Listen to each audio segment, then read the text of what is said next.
कांग्रेस की इस खतरनाक साजिश से सावधान रहना है। आपको याद रखना है, एक है तो सेफ है।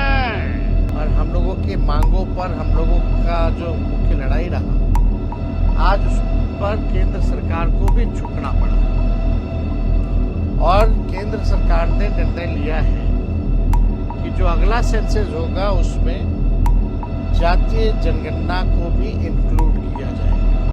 नमस्कार, NockingNews.com में आपका स्वागत है। मैं हूं गिरिजेश वशिष्ठ। एक बड़ा फैसला आ गया है और इस फैसले के आने के बाद इस पे सोशल मीडिया पे सबसे ज़्यादा चर्चा हो रही है और वो फैसला है कि जाति जनगणना कराने को केंद्र सरकार ने तैयार हो गई है, उसने इसकी घोषणा कर दी है। लेकिन ये घोषणा अभी पूर्ण घोषणा नहीं है, अपूर्ण घोषणा है।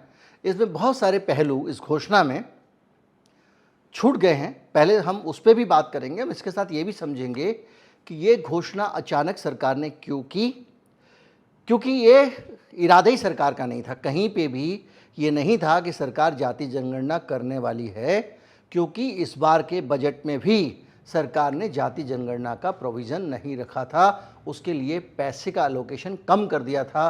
यानी जब जनगणना के लिए पैसे ही नहीं देगी सरकार तो वो होगी कैसे। लेकिन उसके बावजूद जनगणना का ऐलान हो गया।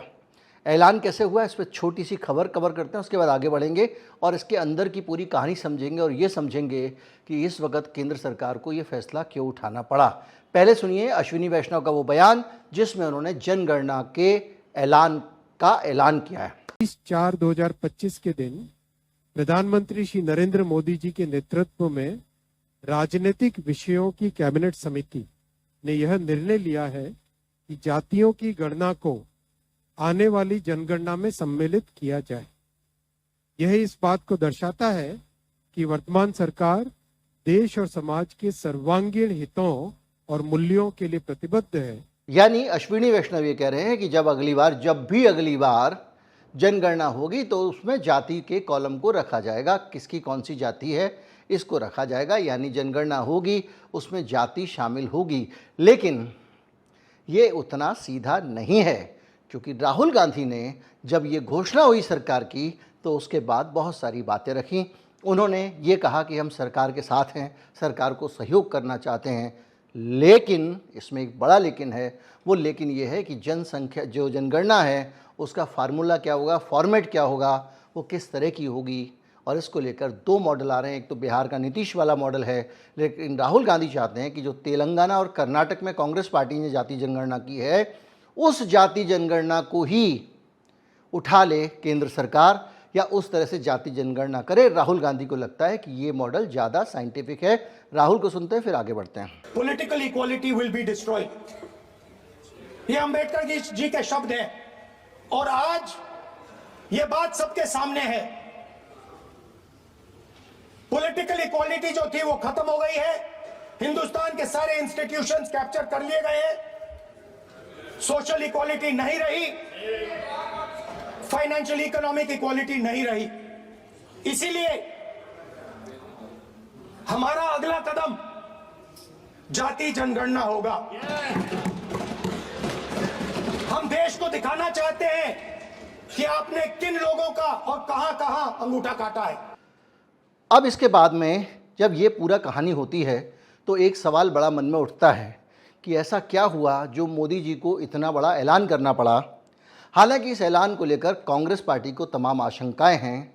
वो कह रहे हैं महिला आरक्षण बिल की तरह अनंत काल के लिए इसको लागू ना करें तो क्या फ़ायदा। तो पहले ये बताओ भैया कब होगी जनगणना, डेट क्या है, वगैरह वगैरह। वो उसमें उलझे हुए हैं। लेकिन हम ये समझते हैं कि इस समय जाति जनगणना का ऐलान करने के पीछे वजह क्या रही होगी, ये हमारा एनालिसिस है। दरअसल अभी जो भारत है वो बहुत नाजुक दौर में है।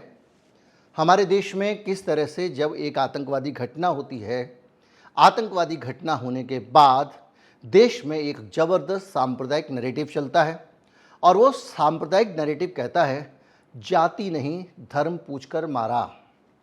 वो नैरेटिव कहता है कि हिंदू और मुसलमान लड़ जाओ और ये लगातार कोशिश की गई। इस नैरेटिव को हैंडल करना बीजेपी के लिए सबसे ट्रिकी सिचुएशन है, क्यों है, इस पे आने से पहले हम ये समझते हैं कि जब इस तरह के तनाव के हालात हों तो किसी भी सरकार का धर्म क्या बनता है। सरकार की कोशिश होती है कि देश के अंदर नागरिकों का मनोबल बढ़ा रहे, नागरिक अपने मनोबल में पक्के रहें, डरे नहीं, घबराए नहीं, पहली चीज़। दूसरा, सोशल ऑर्डर रहे, लोग एक दूसरे से मिल के रहें, एक दूसरे के साथ लोग आपस में ना झगड़ने लग जाएं, पता चला उधर से वहाँ से झगड़ा हो रहा है, यहाँ लोग आपस में लड़ रहे हैं। तो ऐसी दोनों सिचुएशन मेंटेन करना है। लेकिन अगर सोशल ऑर्डर मेंटेन करने की साइड में जाते हैं, सांप्रदायिकता के खिलाफ कुछ करना होता है, तो भारतीय जनता पार्टी का एक बड़ा धर्म संकट होता है। धर्म संकट ये होता है कि अगर मैंने सांप्रदायिकता के खिलाफ अपने वोटर को समझाया तो वो खिसक जाएगा, क्योंकि यही तो खूबी है बीजेपी की जिसके कारण वो उससे जुड़ा हुआ है। वो लड़ाने वाला जो मामला है, और उसको उन्होंने ओवरडोज कर दिया उस आतंकवादी घटना के बाद। तो पहले सरकार ने क्या किया कि इसको पेसिफाई करने के लिए, ध्यान यहाँ से थोड़ा हल्का करने के लिए पाकिस्तान के खिलाफ मोर्चा खोला, पाकिस्तान को बहुत तगड़ा टारगेट पे लिया, और लोगों को ये लगने लगा कि भाई सरकार जो है वो 56 इंची सरकार है और पाकिस्तान के छक्के छुड़ाने वाली है। बहुत सारी चीज़ें होने लग गई। कैबिनेट की जो है सिक्योरिटी की कैबिनेट जो है उसकी मीटिंग हुई, उसके बाद ये कहा गया कि नहीं भैया अब तो पॉलिटिकल अफेयर्स की जो कैबिनेट कमेटी उसकी मीटिंग होगी, जो उससे भी सुप्रीम होती है। तो ये माना जा रहा था कि उसमें भी पाकिस्तान पे हमले के कुछ बयान जारी किए जाएंगे। जो सरकार की एडवाइजरी है उसके हिसाब से किसी भी व्यक्ति को सूत्रों के अनुसार युद्ध की कोई भी खबर नहीं बतानी है। उसके बावजूद जो सरकार का गोदी मीडिया था वो उस सरकार की मीटिंग को लेकर बार बार बता रहा था ये करेंगे, वो करेंगे, फलां करेंगे, डोभाल का मास्टर प्लान, मोदी का मास्टर प्लान वगैरह वगैरह। इस पूरे घटनाक्रम के बीच में कुछ चीज़ें और घट रही हैं इंटरनेशनली। भाई हम अगर जा रहे हैं और पाकिस्तान की हमको छुट्टी छुड़ानी है, छुट्टी करनी है, छक्के छुड़ाने हैं उसके, हम क्या करेंगे? दुर्भाग्य है कि हमने पिछले 10-12 सालों में पाकिस्तान को जो जो छोटी छोटी चीज़ें कर सकते थे वो झटका दे चुके हैं। कैसे? अगर एक आदमी को सबक सिखाना है तो उसको को साले कल से उधार नहीं मिलेगा, वो आप बंद कर चुके हो। फिर उसको बोलो कल से तू जो है ना नमस्ते मत करियो मुझसे, वो आप कर चुके हो। कल से तेरे को खाना नहीं दूंगा, वो आप कर चुके हो। तो कुल मिला के पाकिस्तान पे जितने शांतिकालीन प्रतिबंध संभव थे वो आप समय समय पर लगाने का ऐलान कर चुके हो। सिर्फ वो चीज़ें आपने नहीं की जो असंभव थी। तो आपने ऐलान किया कि हम पानी बंद कर देंगे पाकिस्तान का, प्यासा मार देंगे। लेकिन प्यासा मार देंगे की घोषणा तो 19 में भी की थी आपने। प्यासा कोई मरा नहीं, क्योंकि आप मार नहीं सकते हो, इसलिए नहीं मार सकते हो कि प्यासा मारने के लिए 30 साल की तैयारी चाहिए, तरह तरह के बांध बनाने हैं, तरह तरह से पानी को डाइवर्ट करना है, और इतना सारा पानी अब रोकोगे तो रखोगे कहाँ? तो ये पूरी जो चीज़ थी वो हवाई निकल गई। और इसके साथ साथ और भी सरकार ने युद्ध को लेकर घोषणाएं की, उनकी भी पोल खुल गई, उनकी भी हकीकत सामने आ गई। तो एक तो पॉलिटिकली बीजेपी मात खा रही थी कि वो किसी भी तरह से वैसा नैरेटिव नहीं बना पा रही थी जिसके कारण लोग खड़े हों। सर्जिकल स्ट्राइक जैसी चीज़ कल्पनाओं में हो सकती है, सोशल मीडिया पर हो सकती है, लेकिन सर्जिकल स्ट्राइक इस बार पाकिस्तान पहले से कहीं ज़्यादा अलर्ट है। अगर आप जरा भी कुछ करने जाते हैं तो फुल फ्लेजेड वॉर ना छिड़ जाए, युद्ध ना हो जाए, उसकी संभावना है। और भारत सरकार कतई नहीं चाहती है कि युद्ध छिड़ जाए। उसका मकसद है अपने नागरिकों को शांत रखना, उनका आत्मविश्वास कायम रखना, और ये कम से कम जो पॉलिटिकल नैरेटिव है कि सरकार नाकाम हो गई, ये हो गया, वो हो गया, और जाति देख के मारा वगैरह वगैरह, उस नैरेटिव से अपने आप को बचा के रखना, ताकि उस नैरेटिव से भी नुकसान ना हो, पॉलिटिक्स चलती रहे हमारी बांटने वाली, और देश में शांति हो जाए। ये एक पूरा बैलेंस है। इस बैलेंस को करने के लिए आप एक मिनट के लिए सोच रहे हैं चलो मैं पाकिस्तान पे एक मिसाइल डाल दूंगा या मैं पाकिस्तान का एक विमान गिरा दूंगा, तो पाकिस्तान ने हमारा एयर स्पेस बंद कर दिया, ये कर दिया, बहुत सारी चीज़ें कर दी हैं। हमने ये भी कहा कि हम पाकिस्तान को जो है वो व्यापार बंद कर देंगे, पता चलो पहले ही घोषणा करके बैठे हुए हैं आप, और हुआ अभी तक बंद नहीं है, जिनका होना था हो गया। तो समस्या ये है कि अब क्या किया जाए।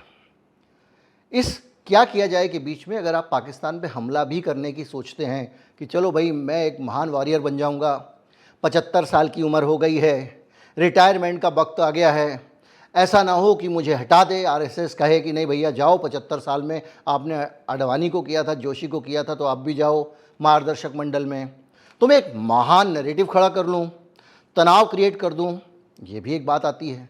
तो इस पूरे तनाव और नैरेटिव के बीच में जो सबसे बड़ा खतरा है वो ये है कि पाकिस्तान की जो तैयारी है भारत को लेकर वो एक अलग तरह की सामने आती है। टर्की ने बहुत सारे हथियार, जो मीडिया में रिपोर्ट हुई है बातें, वो पाकिस्तान को दे दिए हैं। बहुत सारे विमान वहाँ के टर्की के उतरे हैं, वो उसके साथ में है। इसके साथ साथ चीन जो है वो खुले में ऐलान कर चुका है पाकिस्तान का साथ देने का, और वो कहता है हम भारत जो पाकिस्तान की संप्रभुता की रक्षा करते हैं। संप्रभुता मतलब एलओसी संप्रभुता नहीं भाई तेरी, वो हमारा है। लेकिन फिर भी इसके साथ में अभी जो डिलीवरी थी हथियारों की, जो रूस से चीन ने हथियार खरीदे थे, उनको भी अचानक रूस ने चीन को दे दिया। ये आज की खबर है। यानी चीन बहुत सारे हथियारों से लैस हो रहा है। पाकिस्तान जो है वो लगातार इधर उधर से समर्थन लेता जा रहा है। और जिस ट्रंप चाचा के भरोसे हम डोलांड के भरोसे बैठे हैं, उस ट्रंप चाचा ने हाथ कर दिया, बोले ये पुराने, बहुत पुराना, 1500 साल से ये लोग ऐसे ही लड़ रहे हैं, ये अपना निपट लेंगे। तो ऐसी स्थिति में भारत क्या करे? भारत कहाँ जाए? क्या हम युद्ध में बगैर सोचे समझे कूद जाए? एक के बदले दो सिर लाने के चक्कर में हमारा एक तो जाएगा। तो ऐसे में अब माहौल भी शांत करना है, क्योंकि देश में उबाल आ चुका है। आपने खुद ही उबाल लाया, आपके समर्थकों ने 2 घंटे के अंदर धर्म देख के मारा, धर्म देख के मारा, इतना कैंपेन कर दिया आपने कि भारत करीब करीब, उसका नतीजा आया, कई जगहों पर मारपीट हुई है। जो कश्मीर के छात्र हैं उनके साथ मारपीट हुई कई जगह पे, उनके हॉस्टल में लोग घुस गए। तो वो पूरा का, अच्छा कश्मीर को आप मारोगे, दूर करोगे, तो उससे पाकिस्तान को फ़ायदा होगा कि देखो कश्मीरियों के साथ ये अत्याचार करते हैं, इनको कश्मीर से प्यारी नहीं है। तो क्या करें? तो मोदी जी ने भागवत जी को बुलाया। अब भागवत साहब जाते हैं मोदी जी के घर पे और एक मुलाकात होती है। इस मुलाकात में एक प्लान डिस्कस किया जाता है, ऐसा माना जा रहा है, जिसमें ये समझा जाए कि भाई अब क्या करें, क्या हम कुछ ही और रास्ते पर जाएं, कहीं और ध्यान बटाएं, तो क्या हमको छोड़ देगा विपक्ष? तो जो प्लान बनता है उसमें भागवत जी के साथ में ऐसा माना जाता है, ऐसा मुझे लगता है कि ये तय हुआ कि भाई ठीक है, अभी युद्ध के उन्माद से देश को बचाओ। बहुत तारीफ़ की बात है अगर ऐसा तय हुआ है, तो मैं इसके साथ हूँ। युद्ध घातक होता है, बहुत खतरनाक होता है, और इससे किसी का कुछ नहीं जाता। इससे सैनिक मरते हैं और गरीब आवाम मरता है, किसान मरते हैं जो सीमा पर रहते हैं। राजधानियों पे भी ज़्यादा फर्क नहीं पड़ता है। तो एक तो ये बात हुई कि इस नैरेटिव को हम यहीं ख़त्म करते हैं और इसको हम क्या करें। अब आप कोई भी चीज़ करोगे तो विपक्ष आपके पीछे पड़ जाएगा, लेकिन जाति जनगणना ऐसी चीज़ है कि उसको अगर ट्रिगर कर दोगे तो विपक्ष उसको लेकर नाचने लगेगा, वो पाकिस्तान की बात करना भूल जाएगा। क्योंकि विपक्ष का ये सबसे बड़ा एक मुद्दा था। राहुल गांधी, अखिलेश यादव संसद में खड़े होकर कह चुके थे कि आपको जाति जनगणना तो करानी पड़ेगी। अब संख्या एक और भी है कि जाति जनगणना कराए बगैर या जनगणना कराए बगैर आप क्या करोगे? इस देश में जो सीटें हैं उनका पुनर्सीमन भी होना है। देश की आबादी बढ़ गई है, तो एक एक संसदीय क्षेत्र में एक सीमा होती है आबादी की, उससे ज़्यादा लोग हो गए हैं, तो ज़्यादा सीटें बनानी पड़ेंगी संसद की। ज़्यादा सीटें बनाने से पहले पता तो होना चाहिए देश में कितने लोग रहते हैं, तो जितने लोग रहते हैं उसी हिसाब से सीटें बनाएंगे।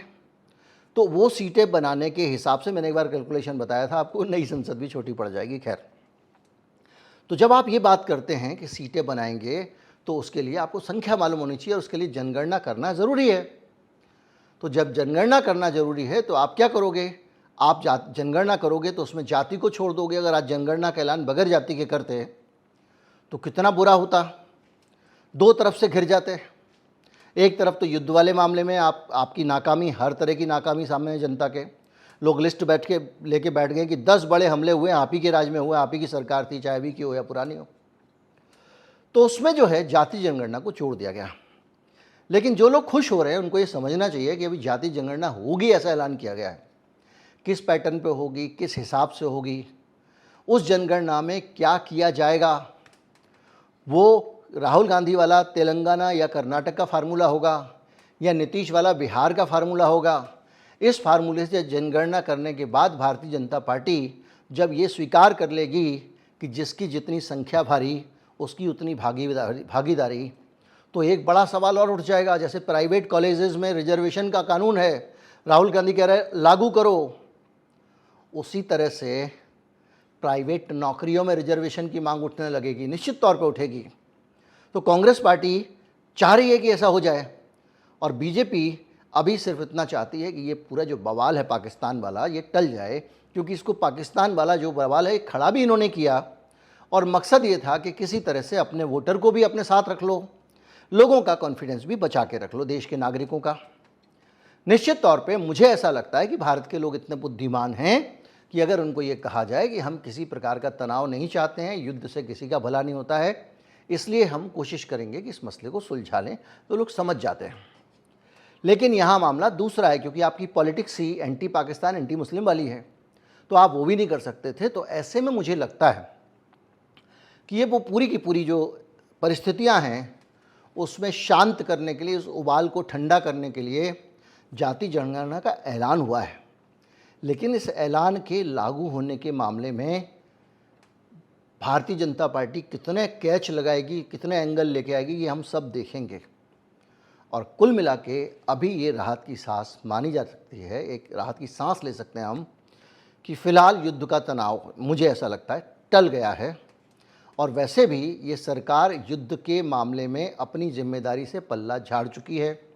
एक मैसेज सूत्रों के हवाले से सोशल मीडिया के ज़रिए ये फ्लोट किया गया कि हम सेना के ऊपर छोड़ रहे हैं, उसको जो ठीक उसको फ्री हैंड दे रहे हैं और वो जो चाहे वो फैसला ले। और फ्री हैंड आर्मी को मिल चुका है भारत में, ये हमारे को करीब 2016 से रोज़ समझाया जा रहा है सोशल मीडिया पे। हर जो सोशल मीडिया वाला हमारा मित्र बंधु है, व्हाट्सएप यूनिवर्सिटी वाला, वो ये कह रहा है कि हमारे मोदी जी ने तो फ्री हैंड दिया आर्मी को, लेकिन आप बताओ पहले क्यों नहीं था? तो पहले फ्री हैंड था तो अभी फ्री हैंड की मीटिंग क्यों हुई है? ये बड़ा सवाल है। लेकिन फ्री हैंड देने का मतलब सिर्फ इतना है कि मोदी जी ये मैसेज देना चाहते हैं कि अब जो करेगी आर्मी करेगी। अगर आर्मी कुछ नहीं कर रही है तो ये आर्मी का फैसला है। आप हमको कल के दिन मत बोलना कि मोदी जी आपका 56 इंची कहाँ गया। आप कहोगे हमने तो भाई पाकिस्तान के खिलाफ आर्मी को खुला छूट दे दी है, हमारी सेनाओं को खुली छूट दे दी है, जहाँ जैसा वो उचित समझे वहाँ वो एक्शन लेंगे। सरकार की इसमें फ़िलहाल कोई योजना नहीं है, फ़िलहाल कोई भूमिका नहीं है। यानी जो सोशल मीडिया पे उनके जो साथ के लोग हैं, जो उनके लिए लड़ने वाले लोग हैं, जिनको आप भक्त कहते हो, व्हाट्सएपिया हैं, उन सब के लिए एक मसाला दे दिया है। लेकिन ये व्हाट्सएपिया कल तक बटोगे तो कटोगे की बात करते थे और ये मानते थे कि जाति जनगणना हिंदू समाज को बांटने का काम करने के लिए है। ये आने वाले समय में क्या जवाब देंगे, ये बड़ा सवाल है। लेकिन मुझे मालूम है वो क्या जवाब देंगे। कहेंगे जिस तरह के लोगों से डील कर रहे हो वही रास्ता निकलना पड़ता, भाई तू जानता नहीं मोदी को, ये सब बातें होंगी। उम्मीद करता हूँ कि ये पूरी इन डेप्थ स्टोरी आपको समझ में आई होगी, जो जिस दिशा में चीज़ें जा रही हैं। और सबसे खुशी की बात यह है कि युद्ध के बादल जितना टल जाएँ उतना अच्छा। नमस्कार, जय हिंद।